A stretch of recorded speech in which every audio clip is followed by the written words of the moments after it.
देख रहे हैं एग्जाम टूर, मेरे साथ रजनीश सर हैं। रजनीश सर से जानेंगे कि अब जो 25 दिन समय है, मात्र 25 दिन समय है, इसमें क्या करना चाहिए टीआरई अभ्यर्थी को। क्योंकि सर बीपीएससी टीआरई 1 टीआरई 2 में बहुत सारे अभ्यर्थी को गाइड किए, बहुत सारे विद्यार्थी का सिलेक्शन मिला, लेकिन इस बार क्या करें, इन सभी चीज पर चर्चा करेंगे। कौन कौन आवेदन कर सकते हैं, आवेदन करते समय क्या क्या सावधानी बरतना है, सब। सर आपका स्वागत है exam tour. Thank you so much Abhishek ji, आपको भी। सर इस बार मार्च में दिया गया, एक मौका और मिल गया और इस साल 2 टीआरई मिलेगा विद्यार्थी को। लेकिन थोड़ा सा समस्या है, जो एपेयरिंग वाले हैं वो कह रहे हैं हम लोग को भी मौका दे दिया जाता तो हम लोग भी एग्जाम दे देते कम से कम। उस चूंकि एस्टेट का आवेदन भी हो गया है, 2 माह हो चुका। पिछला बार देखे होगा 72 घंटा में एग्जाम ले लिया गया था, लेकिन इस बार 2 माह बाद भी उसका नहीं लिया गया। देखिए एस्टेट पिछली बार तो हो गया था जल्दी में, लेकिन इस बार थोड़ा अच्छे से प्लान करके लेने का विचार है। ये किसी को नहीं पता था कि टीआरई 3 जो है अब मार्च में हो जाएगा, लेकिन अब वो मार्च में होना है। टीआरई 4 का भी अनाउंसमेंट हो चुका।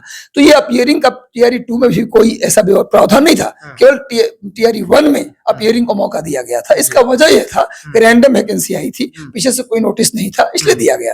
तुरंत टीआरई 2 आया तो उसके बाद जो लोग अपीयरिंग थे वो लोग पास कर चुके थे। तो हम चूंकि बिहार में कोई भी वैकेंसी होती है, कोई वैकेंसी, तो कंप्लीट जो मिनिमम क्वालिफिकेशन है वो कंप्लीट आपको चाहिए, तभी आप फॉर्म भर सकते हैं, वरना फॉर्म नहीं भर सकते। तो टीआरई 1 में कारण था अपीयरिंग को देने का, टीआरई 2 में कोई कारण नहीं था तो नहीं दिया गया, टीआरई 3 में भी मौका नहीं दिया गया। लेकिन अपीयरिंग को मिल जाए तो ठीक है, अच्छी बात है, हमारे भाइयों को बहनों को, बिहार के भाई बहन को, और बेहतर बात है, मिल जाए मौका, हम तो चाहेंगे। लेकिन ऐसा कोई कारण नहीं बनता है कि अपीयरिंग को मौका दिया जाए। सर बहुत सारे लोग देखते होंगे जब भी आवेदन करते हैं कहीं कुछ गलत कर देते हैं, उसके बाद टेंशन में आ जाते हैं। एक जब से वैकेंसी दिया गया है, एक आरोप लगता है बीपीएससी पर, या आवेदन करने के बाद खासकर बिहार की महिला के द्वारा आरोप लगाया जाता है। बिहार के लोग कहते हैं कि बाहर के जो महिलाएं हैं उनको भी आरक्षण में शामिल कर लिया जाता है। क्या ऐसा होता है कि उन लोगों को भी आरक्षण में शामिल कर लिया जाता है? देखिए, अगर ये मैंने एग्जैक्टली किसी लड़कियों से मैंने पूछा नहीं है, जो आरोप आप बोल रहे हैं हम भी सुनते रहते हैं, कहीं मीडिया से आता है, लेकिन मैं एग्जांपल देखिए तो जैसा कि आप ये देख सकते हैं, ये बिहार शिक्षक के लिए जो टीआरई 3.0 होने जा रहा है, उसके लिए आपको गाइड देखने को मिल रहा होगा। जैसे ये 1 to 5 के लिए है, ये 6 to 8 का समाज विज्ञान है, 9 10 का समाज विज्ञान है, उसी तरीके से ये 6 to 8 का विज्ञान है, और ये हो गया अपना 10 का विज्ञान है, तो और साथ ही सामान्य ज्ञान है। तो आप देख सकते हैं जितनी भी किताबें हैं बिल्कुल टू द पॉइंट, दिसंबर तक की जितनी भी सारे प्रश्न पत्र है, सारी सब में आपको देखने को। अब मात्र 25 दिन समय है, सिलेबस भी अच्छा खासा है। यदि बच्चे शुरुआत करते हैं, बहुत सारे बच्चे पहली बार एग्जाम देंगे, बहुत सारे बच्चे ऐसे हैं जिनका तीसरा अटेम्प्ट होगा, बहुत सारे बच्चे तीसरा अटेम्प्ट वाले डर रहे हैं कि 3 अटेम्प्ट के बाद हम लोग का समाप्त हो जाए, क्या हो जाए अटेम्प्ट का काउंटिंग को लेकर। सर इस पर क्या कहिए? देखिए 3 अटेम्प्ट तो भी कंफर्म है लोगों के पास है, लेकिन जो 5 अटेम्प्ट उस पर विचार करने की बात कही गई है, लेकिन कंफर्म है कि 3 ही अटेम्प्ट अभी है। ये बात अब क्लियर दिमाग में ले लें। यदि आपकी तैयारी नहीं है तो आप टीआरई 4 के लिए लग जाइए। 3 वाला फॉर्म भर, मान लीजिए टीआरई 1 2 में अपने अटेम्प्ट को ले लिया आपने, तो टीआरई 3 में खत्म क्यों करेंगे? आप टीआरई 4 की तैयारी में लगिए। यदि आपको लगता है कि मेरी तैयारी कम है, कम समय मिल रहा है, तो अगस्त में पेपर है टीआरई 4, उसकी तैयारी आप करिए, टीआरई 3 मत भरिए। वैसे कहा गया कि 5 अटेम्प्ट पर विचार चल रहा है, मिल गया तो अच्छी बात है, नहीं मिला तो 3 ही मान के चलिए। जो मिल गया आपको वही मान के चलिए, विचार पे आप मत जाइए। अभी 3 अटेम्प्ट आपके पास है, अगर लेना चाहे तो इस तैयारी है तभी लीजिए, वरना सर आप बोल रहे हैं लेना चाहे तैयारी है तभी भरिए। तैयारी अभी विद्यार्थी जज नहीं कर पाएंगे, 10 दिन 15 दिन बाद भी मालूम चलता है कि एग्जाम में तैयारी उस लेवल का नहीं होता है, फिर भी रिजल्ट हो जाता है। सर एक समस्या है, क्या कोई विद्यार्थी यदि आवेदन कर दिया तो उसका टीआरई काउंटिंग होगा या एग्जाम में बैठेगा तब काउंटिंग होगा? देखिए फॉर्म भरने से अटेम्प्ट काउंट नहीं होता। आवेदन बैठ गए, आप अपना रोल नंबर फिल कर दिए ओएमआर में, अगर चले भी गए एग्जाम में, ओएमआर नहीं भरे तब भी चलेगा।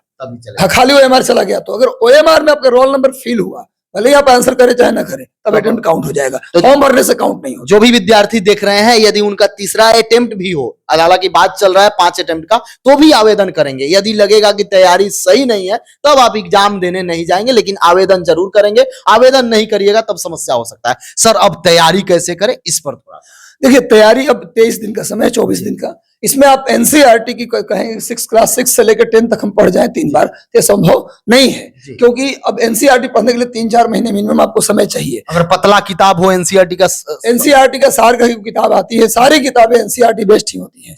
ऐसा नहीं है कि एनसीईआरटी में फंडामेंटल राइट 6 दिया है तो बाकी में 7 देगा।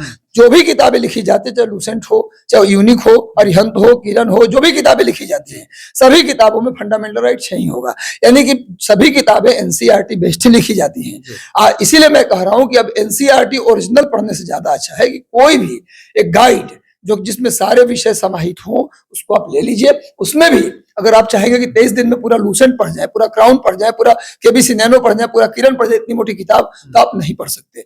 इसीलिए मैं बोल रहा हूं कि आप एमसीक्यूज लगाइए, रोज 250-300 एमसीक्यू लगाइए। एमसीक्यू जब आप लगाते हैं ना तो उसमें आपको पता चलता है कि मेरा ये सेक्शन हिस्ट्री में कमजोर है, ये पॉलिटी में कमजोर है। जैसे मान लीजिए पॉलिटी में आपको लगा कि हमारा सेंट्रल स्टेट रिलेशन से क्वेश्चन गलती होता है, तो हम लक्ष्मीकांत में या कोई भी किताब में वही चैप्टर पढ़ेंगे खाली जाके जो जिससे क्वेश्चन मेरा गलती हो रहा है। पूरी पॉलिटी हम नहीं पढ़ जाएंगे। अगर फंडामेंटल राइट से मेरा क्वेश्चन गलती तो फंडामेंटल राइट हम क्यों पढ़ेंगे?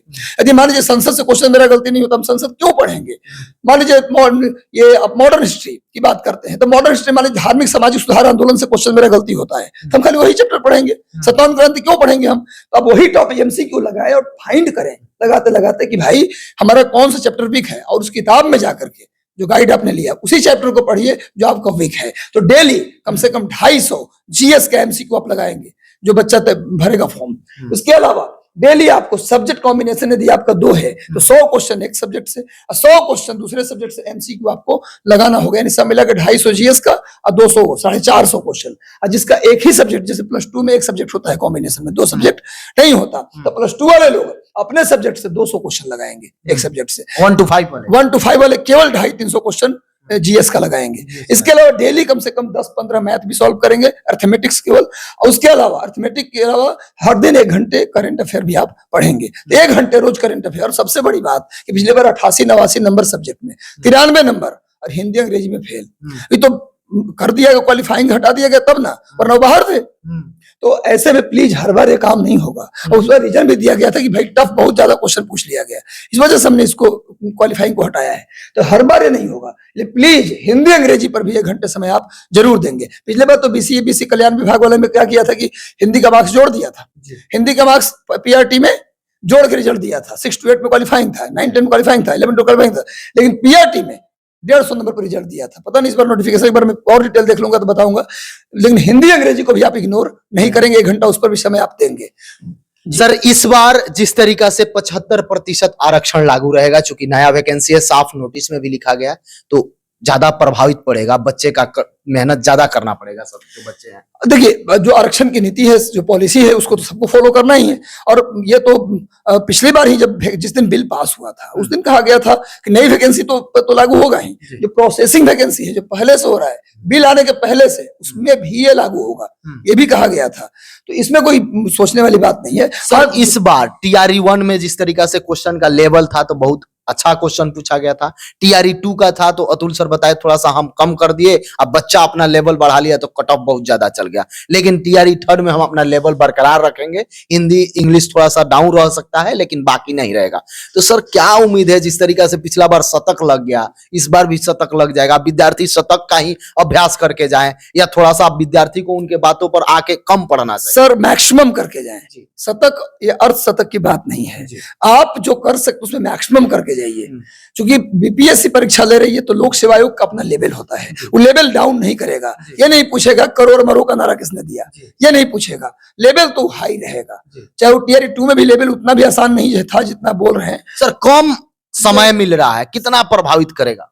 प्रभावित कट ऑफ को तो थोड़ा सा होना चाहिए, लेकिन टीआरई 1 और 2 में लोग कई तैयारी करने वाले लोग भरेंगे फॉर्म। जिनका टीआरई 1 में 2 में 1 नंबर से नहीं हुआ वो लोग भी फॉर्म भरेंगे ना। मुझे लगता है कि कट ऑफ पर कोई प्रभाव नहीं पड़ने जा रहा।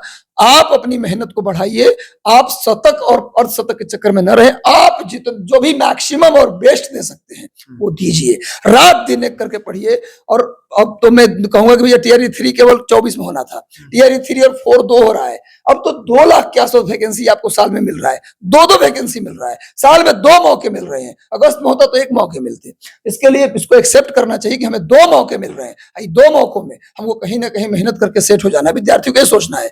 और आयोग जिस तरीके से सारे आपके डाउट्स हैं दूर करता है, आप ओएमआर बोले ओएमआर अपलोड किया, उसने मार्कशीट बोले आप मार्कशीट अपलोड किया, जो कहे सब अपलोड किया। जितना बेहतरीन तरीके से, फाइनेस्ट तरीके से आयोग काम कर रही है, आपको भी मेहनत करके वहां पर एक सीट फिक्स करना चाहिए। आलतू फालतू चीजों से जो चाय दुकान पर तर्कहीन और अर्थहीन बातें होती रहती हैं, जिसको कोई नॉलेज, चाय दुकान पर 90% ऐसे लोग होते हैं जो फालतू के लोग होते हैं, जिनको कोई नॉलेज नहीं होता, झूठ मूठ की गप करते रहते हैं। ऐसे लोगों से दूर रहे, कमरे में अपने आप को बंद करें। और सबसे बढ़िया तैयारी के लिए सबसे मेन चीज आपको नहीं बताया, फेसबुक और इंस्टाग्राम जो आपका जो अकाउंट है उसको डिलीट कीजिए। हाइड मत कीजिए, delete कर दीजिए। अनहाइड करने में टाइम नहीं लगता, डिलीट करिए सीधा फेसबुक और इंस्टाग्राम को। और यूट्यूब में नहीं कहता कि आप मेरा ही लाइव सेशन देखो, मैं कभी नहीं कहा, आज तक में रिकॉर्ड है, कहीं निकाल के दिखा दो। आप जिसका भी देखते हैं, जिस चैनल को देखते हैं, उस चैनल पर टीआरई आ गया, दिन भर चलेगा लाइव। यूट्यूब का क्या करें? यूट्यूब पर मात्र 1.5 घंटे देना है। 1.5 घंटे। किसी का चैनल देखो, वो सुनिए, किसी का भी चैनल देखो, लेकिन 1.5 घंटे 2 घंटे से ज्यादा यूट्यूब पे समय मत दो। और वो भी तब दो जब तुम्हें खुद पढ़ने का मन न करे, नींद आ रहा है, एकदम मन अजीब टाइप का लग रहा है, तब यूट्यूब देखो। जरूरी नहीं कि लाइव देखो, ये जरूरी नहीं कि लाइव देखो, जब मन न करे पढ़ने का तब यूट्यूब देखो। सर पिछला बार जिस तरीका से लास्ट दिन एग्जाम था, उस दिन भी नोटिस दिया गया, यूट्यूब हो या सोशल साइट हो, नोटिस इसी के चलते बच्चे तक पहुंचता है। बहुत सारे बच्चे, आप लोग सर बता दिए थे कि फेसबुक बंद कर दीजिए, यूट्यूब बंद कर दीजिए, मोबाइल बंद कर दीजिए, बच्चे मोबाइल बंद कर दिए, और जिसके कारण उन लोग को समस्या हुआ, तो लास्ट में लगे रोने गाने। अगर नोटिस की बात जहां तक करते हैं, तो चैनल अब सब्सक्राइब किए हुए हैं, हम लोग तो चैनल सब्सक्राइब जब किए हुए हैं, तो नोटिस मतलब एग्जाम टूर को देखते रहे। एग्जाम टूर को हाँ देखते रहे, आपका न्यूज बढ़िया रहता है और ऑथेंटिक रहता है। मैं ये कहना चाहता हूँ कि नोटिस आ गया, अभी विद्यार्थी के हक की बात हम लोग कर रहे हैं, नोटिस तो आप सब्सक्राइब किया आ जाएगा, और उसमें देखिएगा जो आपका जो इंपॉर्टेंट लगे उसको क्लिक खाली करना है, सबको थोड़ा ना क्लिक करना है। मैंने यूट्यूब चैनल पर जो लाइव एजुकेशनल को प्लीज दिन भर ना देखें, 2 घंटे देखो भी तब देखें जब आपको पढ़ने का मन न करे। खुद से पढ़ने का मन करे तो आप टेक्स्ट बुक पढ़िए, प्लीज किसी भी चैनल चक्कर में ना पढ़िए। सर का साफ तौर पर कहना है कि समय का बर्बादी ना करें, जितना भी समय मिला है आप अपना उपयोग करें, और वो भी पढ़ाई पर उपयोग करें। कोई भी नोटिस आता है तो हम लोग समय से दे देते हैं, बस यही देखें कि नोटिस वह आपके काम लायक है, तब उस वीडियो को देखें, अन्यथा आप ना देखें। मेरा भी यही सुझाव है। और एक बात मैं आपसे बता दूं, यदि आप एग्जाम टूर पर नए हैं तो चैनल को सब्सक्राइब कर लें, लोगों में शेयर करें।